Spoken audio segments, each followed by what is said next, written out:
Hello, everyone. Welcome back to Rise Up Voices from the Front Lines. I am Krista Fee, trauma specialist, relationship strategist, and founder of the Rise Up Phoenix Institute. Today, we're diving into a topic I hear about constantly from responders and their partners. Why is it so easy to lead in crisis, but so hard to lead at home? We're calling this episode Leading at Home, Responder Tools for Safer Relationships, because emotional safety isn't soft, it's tactical. And if you've ever felt like a total badass on scene and a complete failure in your relationship, you're not alone, and this episode is for you. You've trained for chaos, but not for connection. Let's be real, you've been trained to operate in chaos. You know how to control a scene, manage resources, read threats, and shut down your own emotions to get the job done. But at home, the tools that serve you on shift, command tone, emotional suppression, situational authority, they don't build trust with your partner. In fact, they often do the opposite. So you get caught in the loop. She wants connection, you want silence. He wants emotional presence, and you want to decompress.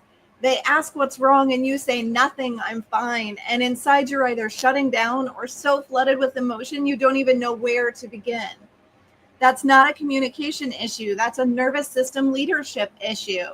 It's the cost of unaddressed stress. So let me paint a common scene. You've had a long shift. You walk into the house, body tight, mind spinning, and you say nothing. You're trying not to unload, but your partner feels it anyway. They ask, are you okay? And you snap. I'm fine. They feel dismissed. You feel misunderstood. Another evening ends in distance. Does this sound familiar?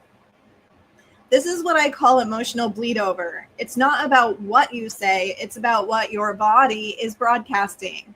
Your tone, your posture, your facial expressions, they're all telling a story that your words are not. And when your partner doesn't have context, they fill in the blanks. They're mad at me. They don't care. I'm too much. This is how distance builds, even in love. Why emotional safety is strategic. Let's reframe. At work, you wouldn't charge into a building without a threat assessment. So why are you walking into emotional conversations with no plan? Emotional safety is not a feeling. It's a set of behaviors. It's a strategy. It's how you create an environment where your partner doesn't brace for your mood swings, where you can be tired without being unreachable, where vulnerability becomes a shared strength, not a hidden liability.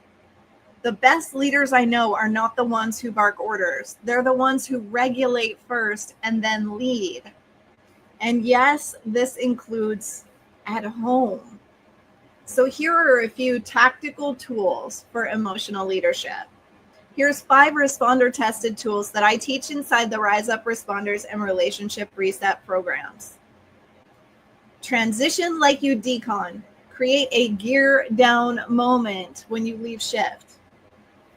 Here's an example. Sit in the driveway, shake out your body, do your square breathing. Say to yourself, I'm home now, I get to be human. Number 2, check in, don't tap out. If you're not ready to engage, just own it. Here's a script. I want to be present, but I'm still in go mode. Give me 20 minutes to reset, then let's connect. This builds trust, predictability, and clarity. 3, use tactical listening. Ask your partner, do you want me to listen or problem solve? This avoids feeling like you need to fix what isn't broken and affirms that your partner has some autonomy. 4, stay grounded in conflict. Don't escalate, downshift the room. Use pacing, tone control, and anchoring breath. Here's an example. Let's both take a breath before this gets heated. I want to hear you, and I want to do it with respect. 5, debrief your relationship like a call. After a disagreement, ask what worked, what didn't, what do we do better next time? That's how high-functioning couples get better. Not perfect, just better. You are built for this. Let me just say this clearly. If you can handle trauma scenes, fatal car wrecks, domestic calls, and midnight chaos, you are capable of leading in your relationships too. It requires a shift in mindset from command to connection, from reaction to regulation, and from silence to strategy. You don't have to do it alone. Whether you're in uniform or the one who loves someone who is, there's a place for you in this work.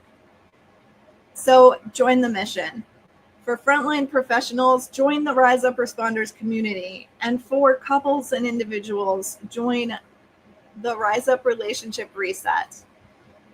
We'll make sure that you have links to both of those, either below or above, because leadership at home isn't optional, it's mission critical. This is Rise Up, Voices from the Front Lines. Lead well, love well, and rise again tomorrow.